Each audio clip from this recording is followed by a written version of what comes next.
रुकिए, ये वीडियो सब आपके लिए नहीं है। अगर आप एक सीरियस ट्रेडर हो या बनना चाहते हो तो ये वीडियो आपके लिए है।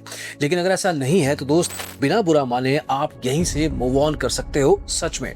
क्योंकि आज हम आपको वर्ल्ड क्लास ट्रेडिंग का वो लेवल दिखाने वाले हैं जिसे सब सोचते हैं कि फ्यूचर में जाके शायद होगा, पर जो असल में अभी इसी वक्त चल रहा है। दुनिया के सबसे एडवांस ट्रेडर किस लेवल पे ट्रेड कर रहे हैं, ये वीडियो वो सब दिखाएगा, ताकि आपको एक रियलिस्टिक आइडिया हो कि आपकी असली फाइट किससे है।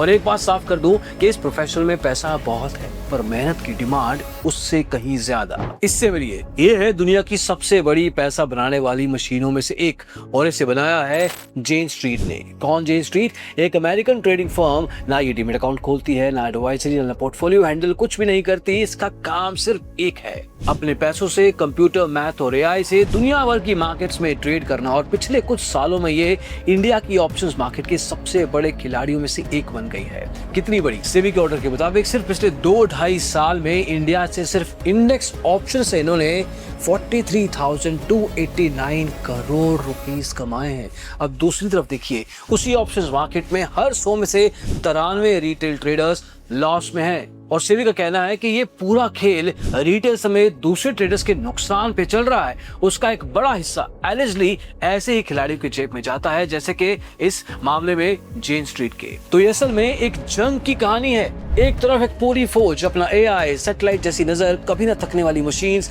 पलक झपकते ही हजारों ट्रेडिंग फैसले लेती है, और दूसरी तरफ एक अकेला इंसान, एक फोन, एक ऐप, एक टिप और थोड़ी सी उम्मीद के साथ बैठा है कि मार्केट में वो कुछ कर सकता है। कुछ दिन पहले जेन स्ट्रीट ने अपने इस फौज के हथियारों के ऊपर खुद एक वीडियो बनाया। आज हम उसी वीडियो को देखेंगे। तो इसका मतलब क्या है कि रिटेल ट्रेडर्स क्या ट्रेडिंग बंद कर दें? नहीं। इस वीडियो में हम जानने की कोशिश करेंगे कि इस फौज के पास कौन से हथियार हैं, उन हथियारों से रिटेल ट्रेडर्स को खुद को कैसे बचाना है और अपनी जंग कैसे लड़नी है। Let's get started. पहले ये समझ लीजिए कि हम जो देख रहे हैं वो क्या है। ये वीडियो जेन स्ट्रीट के टेक्सास वाले डेटा सेंटर से है, और पूरा वीडियो बस एक ही चीज के बारे में बात करता है, इंफ्रास्ट्रक्चर। यानी ये पैसा बनाने वाली मशीन बनती कैसे है, चलती कैसे है। वो आपको इस इंफ्रास्ट्रक्चर के अंदर ले जाते हैं, उनके जीपीयू, उनका एआई, पानी से ठंडे होते कंप्यूटर्स, मीलों लंबे वायर्स, और दिखाते हैं कि ये सब उनकी ट्रेडिंग में काम कैसे करता है। चलिए हम भी देख लेते हैं। A bunch of different kinds of models. Some of the models are for training LLMs. Some of the models are for training all sorts of custom architectures that are more adapted to the trading problems and the trading data sets. सुनिए वो क्या कह रहे हैं। कुछ model तो आम AI है, लेकिन कुछ उन्होंने खास ट्रेडिंग के लिए बनाए हैं अपने हिसाब से। मतलब ये चैट जीपीटी जैसा कोई आम एआई नहीं, ये इनका खुद का मॉडल है जो सिर्फ मार्केट के डेटा पे ट्रेन होता है, हर प्राइस, हर ऑर्डर, हर सेकंड पे। और आप जो इंडिकेटर देखते हो वो चाहे कितना भी शार्प क्यों ना हो, वो पब्लिक है। लाखों लोग उसको उसी समय पे देख रहे हैं। इनका मॉडल इन इंडिकेटर्स को नहीं, पूरे मार्केट के हर ऑर्डर को पढ़ता है और अगला मूव पहले से ही भांप लेता है। तो एक बात साफ है, स्पीड और प्रेडिक्शन के इस खेल में आप इनसे आगे नहीं निकल सकते। पर ये सिर्फ एक मैदान है, पूरी ट्रेडिंग का खेल नहीं। You know, these cabinets, these GB300 cabinets, consume at peak about 140 kWe. Compare that to traditional air-cooled, you're talking about 10 to 40 kW, so a lot more. So on the perimeter here, you... अब इस machine का शरीर देखिए। इनका एक अलमारी जितना box अकेले 140 किलोवाट बिजली खींचता है, लगभग 50 घरों के एसी जितनी। और वो पूरी बिजली गर्मी बन के बाहर निकलती है। एक ही बॉक्स से उतनी गर्मी जितनी लगभग 70 रूम हीटर से एक साथ निकले फुल पे। ये कोई शौक नहीं है, एक पूरी इंडस्ट्री है। दूसरी तरफ एक इंडस्ट्रियल ऑपरेशन खड़ा है और आप अपने दम पे खड़े हैं। इस स्केल को आप मैच अनफॉर्चुनेटली नहीं कर पाओगे, पर एक फर्क आपके हक में भी है। इतना बड़ा सेटअप चलाने के लिए इन्हें हर वक्त हर जगह एक्टिव रहना पड़ता है। आपको नहीं, आपको एक बेहतरीन मौके का इंतजार करना है बस, और बाकी सब छोड़ देना है। ये आजादी इनके पास नहीं है। then it automatically connects to liquid, supply and return, and 54 volt power, right? So these just slide in, powered and cooling all within the sled. और इस गर्मी का लेवल देखिए, इतनी गर्मी बनती है कि आम फैन या एसी से काम नहीं चलता, इसलिए हर चिप के ऊपर पानी से ठंडे होते प्लेट लगाए जा रहे हैं। एक एक डिग्री के हिसाब से चेक किया जाता है ताकि मशीन 1 सेकंड के लिए भी गर्म होके रुके ना। पर ये जो एक एक डिग्री का हिसाब है ना, ये डिसिप्लिन है और यही वो एक चीज है जो आप में भी हो सकती है। सवाल ये है कि आप अपनी ट्रेडिंग के लिए हर छोटे डिटेल को उतना सीरियसली लोगे या नहीं। So we have 4,032 GPUs here in 56 racks. What we try to do on the power side is make sure we balance. Interesting clip. ऐसा एक दो जगह नहीं, 4000 से ज्यादा जीपीयू लगे हैं एक ही जगह एक ही साथ। ये वही हार्डवेयर है जिसके लिए आज दुनिया में बड़ी बड़ी कंपनियां लड़ रही हैं। सोचिए, एक महंगे गेमिंग कंप्यूटर में सिर्फ एक ऐसा चिप होता है जिसके लिए हम महीनों पैसा लगाते हैं, जोड़ते हैं, और इनके पास एक ही छत के नीचे इतने सारे सब आपस में जुड़े हुए हैं, एक दिमाग बनाते हैं इवेंचुअली। यही और यही समझने वाली बात है। आप सोचते हो कि आपका मुकाबला बहुत सारे अलग अलग ट्रेडर से होता है, पर दूसरी तरफ एक ही ताकत खड़ी है जो एक साथ सोचती है, एक साथ चलती है। अब 1 मिनट रुकिए, इस पूरे वीडियो को एक अलग नजर से देखिए। ये वीडियो जेन स्ट्रीट ने खुद बनवाई है। इन्होंने खुद किसी को अपने ऑफिस के अंदर बुलाया और अपनी मशीन्स और इंफ्रास्ट्रक्चर दिखाया। सोचिए, दुनिया की सबसे सिक्रेटिव इंडस्ट्री में से एक जो अपनी स्ट्रेटजी कभी किसी को बताते तक नहीं, वो अपने डेटा सेंटर का टूर करवाएंगे क्यों? जवाब शायद सीधा है। ये वही कंपनी है जो आईआईटी से निकलते हुए टॉप दिमागों को करोड़ों के पैकेज देके हायर करने की कोशिश करती है, और इस टैलेंट की जंग जीतने के लिए आपका कूल, इंस्पिरेशनल, फ्यूचर और ट्रेनिंग दिखना जरूरी हो जाता है। तो बेसिकली इस वीडियो को एक ब्रोशर की तरह भी देखा जा सकता है, जहाँ पे नए फ्रेश पास आउट्स को अपनी तरफ खींचने की तैयारी की जाती है। इस वीडियो में वो अपनी मशीन दिखाते हैं, पर ये कभी नहीं दिखाते कि उस मशीन से पैसा बनता कैसे है। हार्डवेयर दिखाना सबसे सेफ चीज है, उससे कुछ प्रूव नहीं होता। और गौर कीजिएगा कि इस वीडियो में कमेंट सेक्शन तक बंद किए गए हैं, मतलब बात सिर्फ एक तरफ से होगी, इनकी तरफ से आप सुन सकते हो लेकिन खुद सवाल नहीं कर सकते। इसलिए हम इस खूबसूरत तस्वीर पे नहीं, उस सेबी के ऑर्डर पे भरोसा करेंगे जो असल सवाल का जवाब देता है। इंडियन रिटेल्स के लिए अच्छी बात यह है कि जेन स्ट्रीट जैसा बड़ा प्लेयर भी मार्केट में अगर एलिजिबली मैनिपुलेट करने की कोशिश करता है तो उनके ऑफिस में भी सेबी की तरफ से समन पहुंच जाते हैं। ये बात और है कि फाइन के पैसे देकर जेन स्ट्रीट को वापस मार्केट में ट्रेडिंग अलाउ भी कर दी जाती है, ये मानते हुए कि वो कोई और तरीके से दोबारा मैनिपुलेट करने की कोशिश नहीं करेगा। खैर, वो अलग मुद्दा है किसी और वीडियो में डिस्कस करने के लिए। They price on a Blackwall rack. Like there's 2 ways of pricing it, right?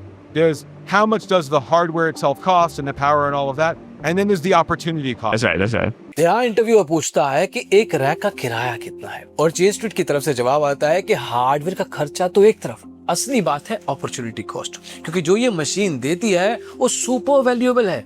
Opportunity cost क्या होता है? इसका मतलब है कि अगर हम ये ना करें या इसकी जगह कुछ और करें तो कितना पैसा बनाने से रह जाएगा। What money we will lose out if we don't do this and do something else। और इस हार्डवेयर के खर्चे को भी सुपर वैल्यूएबल बताया गया है, लेकिन कितना ये नहीं। तो ये नंबर हम निकालते हैं, क्योंकि ये काम जेन स्ट्रीट ने नहीं, सेबी ने कर दिया है। ये सारा एआई, ये सारी स्पीड असल में एक ही काम करती थी। याद है वो 43,289 करोड़ जो कि इंडेक्स ऑप्शन से इन्होंने कमाए थे, सेबी के ऑर्डर के मुताबिक वो ऐसे ही नहीं आए। ठीक उसी वक्त कैश और फ्यूचर्स में जेन स्ट्रीट ने नुकसान भी किया था, करीब 7600 करोड़ रुपए का। अब खुद सोचो, क्या कोई अपनी मर्जी से नुकसान उठाएगा? नॉर्मली तो नहीं, लेकिन अगर वो नुकसान करने से कहीं और उसको फायदा मिल जाए तो। कैश फ्यूचर्स में खरीद के इंडेक्स को ऊपर उठाओ और उसी वक्त ऑप्शंस में जहां असली कमाई होती है काउंटर ट्रेड लगाओ, क्योंकि उन्हें पता था कि जो दाम उन्होंने खुद उठाया है वो इन्फ्लेटेड है, वापस कुछ ना कुछ टाइम बाद आ ही जाएगा। सेबी ऑर्डर कहता है कि एक ही दिन के पहले 8 मिनट में जेन स्ट्रीट ने 572 करोड़ के बैंक निफ्टी स्टॉक अग्रेसिवली खरीदे और उसी वक्त ऑप्शंस में 8,751 करोड़ का उल्टा ट्रेड लगा दिया। 15 गुना बड़ा। कैश में छोटा नुकसान, लेकिन ऑप्शंस में बहुत बड़ा फायदा। लेकिन जब इनका फायदा हो रहा था तो दूसरी तरफ कौन था जो लॉस खा रहा था? शायद मोस्ट लाइकली आप लोग, रिटेल ट्रेडर्स। सेबी का ऑर्डर खुद कहता है रिटेल ट्रेडर्स को इस खेल की भनक तक नहीं थी, वो इस हिले हुए इंडेक्स को सच मान के ऑप्शंस खरीद रहे थे।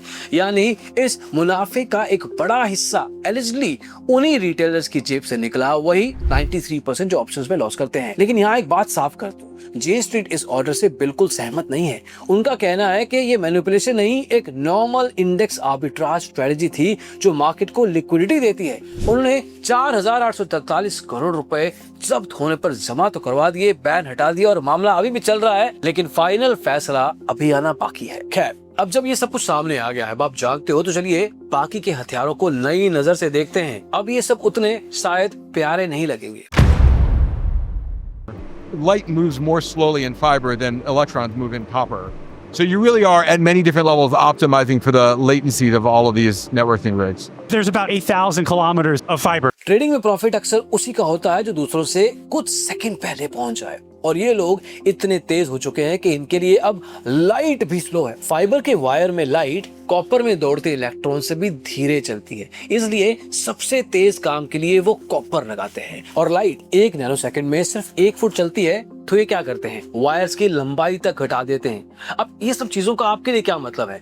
जब भी आप किसी तेजी में बाय बटन दबाते हो, प्राइस थोड़ा आगे ऑलरेडी जा चुका होता है। वो छोटा सा खराब रेट जो आपको मिला, वो उनकी स्पीड आपसे छीन रही है। पर यही बात एक रास्ता भी दिखाती है, स्पीड सिर्फ सबसे छोटे टाइम फ्रेम पे मायने रखता है। आप जितना जूम आउट करेंगे, मिनट से घंटे, घंटे से दिन, इनकी रफ्तार उतनी ही आपके लिए इररिलेवेंट होती जाएगी। हाँ, जो सेकंड्स की रेस खेलता है वो इनके सामने पहले से ही हार चुका है, और जो अपना टाइम फ्रेम चुनता है खुद के हिसाब से, जेन स्ट्रीट उनको कुछ खास इम्पैक्ट कर ही नहीं पाती।